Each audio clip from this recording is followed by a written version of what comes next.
Resumo da novela O Rico e Lázaro do dia 24 de fevereiro. Inscreva-se no canal e deixe o seu like para apoiar o canal. O rei Iron diz estar feliz com a união de sua filha com Joaquim e espera que ele a valorize. Joaquim elogia a inteligência da princesa, e o rei afirma que é um atributo essencial para uma futura rainha. O rei aconselha Joaquim a deixar que os mais sábios cuidem do seu futuro, mas Joaquim responde que será apenas um casamento. O rei menciona que os hebreus desejam voltar a Jerusalém e lembra Joaquim de sua responsabilidade. Gadize leva vestidos para a princesa escolher para o casamento, e ao ser questionada sobre sua tristeza, revela que está grávida. A princesa a abraça em apoio. A rainha de Judá elogia o futuro marido da princesa, seu filho. Quando a rainha Mitis chega, avisa que precisa resolver questões do harém. Aspenais, desconfortável, é alvo de brincadeiras da rainha de Judá, que sugere que ele bebeu demais.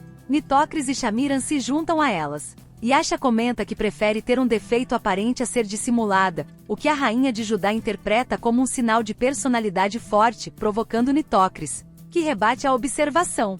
Lior pergunta se Asher vai ficar calado sobre o que conversaram. Asher diz que está pensando em algo que Lior falou: quem não tem mais nada a perder pode mais do que quem ainda tem. Lior pergunta o que o mantém firme, e Asher responde que é a vingança e Joanna, mas acredita que para Joanna, ele é mais útil morto do que vivo. Lior o chama de covarde e diz que Deus o manteve vivo por um propósito maior. Irritado, Asher diz que não está com paciência. Lior rebate que Joanna merece alguém que lute por ela. Asher afirma que nunca desistiu dela e que sempre a amará. Rindo, Lior questiona se Joanna ficaria feliz em saber do plano de vingança e acusa Asher de gostar de sofrer. Asher fica pensativo. Kassai acalma Gadize, dizendo que em breve tudo se resolverá. Gadize agradece e Kassai afirma que gosta muito dela, parabenizando-a pela gravidez e pedindo que não deixe nada tirar o brilho dessa bênção. Matias chega para conversar com Gadize e a princesa os deixa sós. Gadize diz que contou tudo para a mãe dele, cansada da indecisão de Matias.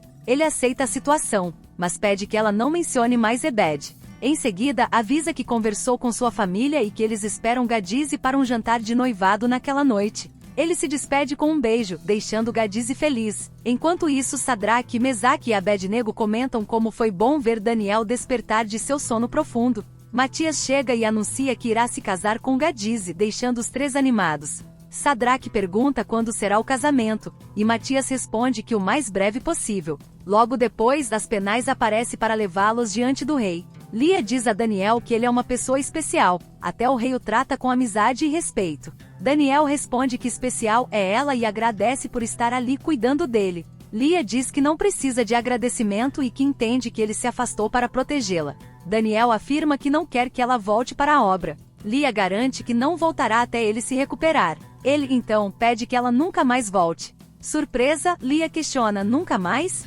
Daniel segura sua mão e diz que deseja que ela fique com ele. Quando ia continuar, Aspenais chega com um banquete e os amigos. Daniel pergunta o que está acontecendo, e Aspenais explica que é um presente do rei, desejando sua recuperação.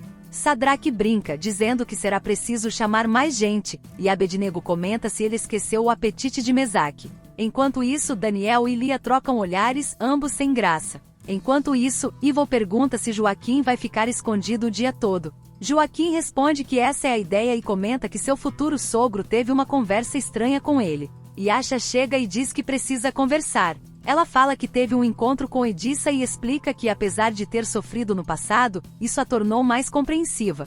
Joaquim, confuso, pergunta o que isso tem a ver. Yasha explica que Edissa o ama profundamente e que, apesar de uma aliança política ser importante, ela sugeriu que Edissa fosse sua concubina. Joaquim, surpreso, reage incrédulo. Yasha garante que Edissa não aceitou a proposta por ser uma mulher de caráter e pede que Joaquim seja sincero sobre seus sentimentos. Ele afirma que ama Edissa como nunca amou ninguém. Yasha diz que espera um dia encontrar um amor assim, e que não quer um marido infeliz pensando em outra mulher. Joaquim elogia Yasha, dizendo que ela merece ser feliz e encontrará alguém que a ame de verdade. A rainha de Judá chega animada para organizar o casamento, mas Yasha a interrompe para anunciar que ela e Joaquim decidiram não se casar.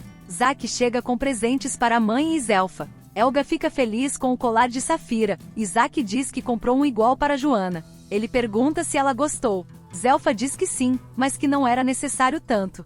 Zaque responde que gosta de fazer as pessoas felizes. Zelfa lembra que o mais importante é a salvação, o verdadeiro tesouro. Helga diz que a generosidade de Isaac garante seu lugar nos braços de Abraão. Isaac comenta que Abraão também era rico. Zelfa ressalta que a verdadeira riqueza de Abraão era a fé em Deus, e que caridade não salva ninguém. Isaac então fala que vai levar os presentes para Joana e sua família. A rainha de Judá fica em choque, e Joaquim a chama. Ela diz que falou algo sem sentido, mas tenta disfarçar, afirmando que a convivência com Joaquim a está curando. Yasha pergunta se ouviu direito, mas a rainha finge não escutar e insiste que os dois serão muito felizes no casamento. Joaquim afirma que não haverá casamento, mas ela ignora e continua falando dos preparativos, mencionando até a música da cerimônia. Joaquim fica incrédulo, enquanto a princesa, nervosa, engrossa a voz e reage irritada. Shag reclama que desde que foi presa, perdeu os clientes e está sem dinheiro. Seu filho, Urzabun, sugere que ela beba menos para gastar menos. Shag fala que vai ao palácio, pois a rainha de Judá gostou da sua consulta e até sugeriu que ela voltasse. Urzabun teme que ela acabe no calabouço novamente, mas Shag diz que foi inocentada e as acusações partiram dos filhos de Shine, não do palácio. Joaquim comenta que nunca havia visto sua mãe falar dessa forma e finge não ter ouvido tudo o que ela disse. Yasha responde que ela não estava fingindo, mas simplesmente não conseguiu suportar e tentou esquecer o que ouviu. Ela acredita que a mãe dele deve ter sonhado muito com o casamento, mas que no fim acabará aceitando. Joaquim então pergunta como o pai dela vai reagir, e Yasha diz que se ele se entender com ele, tudo vai dar certo. Ela então pede que ele faça uma promessa. Joaquim pergunta o que é. Yasha pede que ele faça Edissa feliz. Joaquim então promete e acrescenta que se não fosse por seu amor por Edissa, ele acabaria se apaixonando por Yasha. A rainha tem uma discussão com as penais sobre as necessidades do palácio. Nesse momento, a rainha de Judá chega e comunica que há algo de extrema importância a ser tratado. A rainha Mitis, surpresa, pergunta qual é a urgência, e a rainha de Judá explica que eles precisam de música para o casamento de seu filho, questionando se ela poderia emprestar seu flautista de estimação. Tamir comenta que o irmão está sozinho e pergunta por Samira. Ela chega com um cesto, despertando a curiosidade dele. Samira diz que são amuletos para os sacerdotes, e ao ser questionada, afirma que conseguiu por um ótimo preço. Tamir tenta pegar o cesto, e eles começam a discutir. Fassur aparece, dizendo que são demônios femininos que seduzem os homens, e pergunta se estão em período de impureza, orientando os maridos a se afastarem delas. Ravina rebate, dizendo que o imundo é Fassur. Mesmo assim, Fassur paga pelos amuletos e sai. Zadok lembra a todos que haverá eleição para administrador e espera que votem em Ravina, não em Fassur, a quem chama de louco. Se você gostou do vídeo, não esqueça de ativar o sininho das notificações para receber o aviso de novos vídeos. Obrigado.